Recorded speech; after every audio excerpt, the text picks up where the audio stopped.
Word ইউনিটের সভাপতি secretary আছেন, তাদের উদ্দেশ্যে আমি একটি কথা বলি। আপনারা যারা ওয়ার্ড ইউনিটের সভাপতি আছেন, তাদের মাধ্যমে হয়তো এলাকায় কিছু অসহায় দারিদ্র মানুষের ত্রাণ আসে। এগুলোরে আপনারা নিজেরা নিজ দায়িত্বে বন্টন করবেন।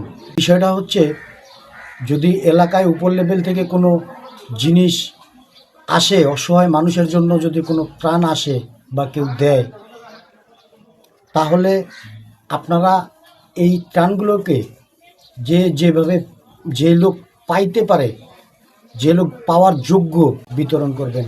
এখন যদি আপনারা নিজেরাই আত্মসাৎ করতে চান, তাহলে হয়তো বাংলাদেশ জাতীয়তাবাদী দল বিএনপির বদনামগুলো হবে।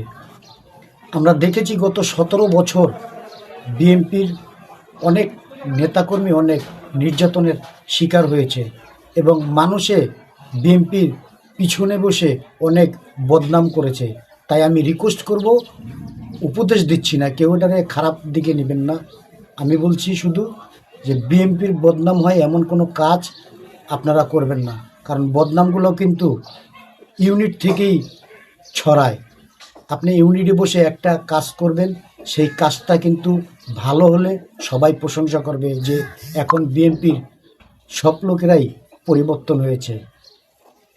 এই ভিডিওটা কেন করলাম, কী কারণে করলাম, যারা আমার ভিডিওগুলো দেখেন তারা নিশ্চয়ই বুঝে গেছেন যে সামনে এই ঈদের জন্য হয়তো কোনো একটি ওয়ার্ডে কিছু গরিব মানুষের জন্য সাহায্য সহযোগিতার হাত বাড়িয়ে দিয়েছেন বিএনপির উচ্চ লেভেলের নেতারা।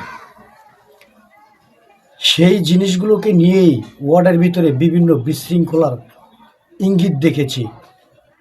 আগামীতে যেন এই ধরনের কোনো বিশৃঙ্খলা বা অনিয়মের ইঙ্গিত না পাই, সেজন্য সবাইকে আহ্বান জানালাম। ধন্যবাদ সবাইকে।